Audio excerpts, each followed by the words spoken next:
Ce mercredi 28 septembre, le Maroc commémore la journée mondiale de lutte contre la rage.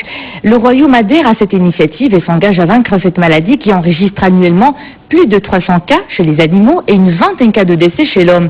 La stratégie du pays dans cette lutte a été présentée ce matin à Rabat lors d'une table ronde consacrée à cette problématique organisée par l'ONSA en partenariat avec l'Institut agronomique et vétérinaire Hassan II. Younes Morafiq Nisrine El Hamdawi. La rage continue de sévir au Maroc et prend même de l'ampleur. On dénombre plus de 300 cas annuellement chez les animaux. Selon les autorités sanitaires, la maladie est enzootique à l'échelle nationale avec une forte incidence au niveau de la région du Rharb. Il y a lieu de s'inquiéter. Alors, comment venir à bout de ce fléau?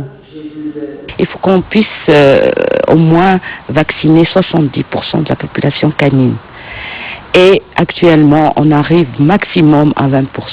Mais s'il n'y a pas une vision à moyen et long terme pour éradiquer la maladie, maintenant, on ne veut plus de cas humains au Maroc. Nous en avons une vingtaine par an. C'est inacceptable.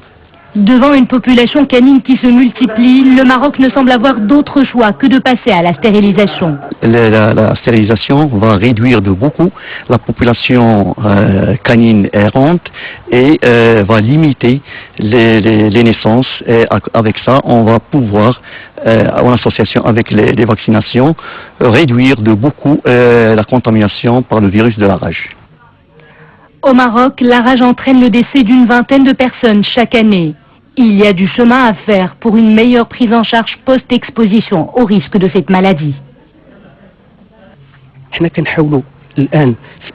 Aujourd'hui, nous essayons, dans le cadre d'une coopération entre le ministère de l'Intérieur et le ministère de la Santé, d'impliquer les centres de santé dans cet effort de vaccination anti-rabique pour que la prise en charge des personnes exposées à ce risque soit efficace et rapide.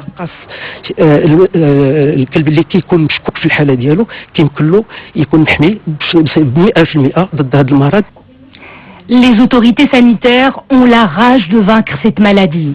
Elles recommandent une action sur 4 niveaux, la sensibilisation du grand public à ce fléau, la formation des médecins et vétérinaires, la vaccination préventive des chiens et la mise à niveau des structures de soins.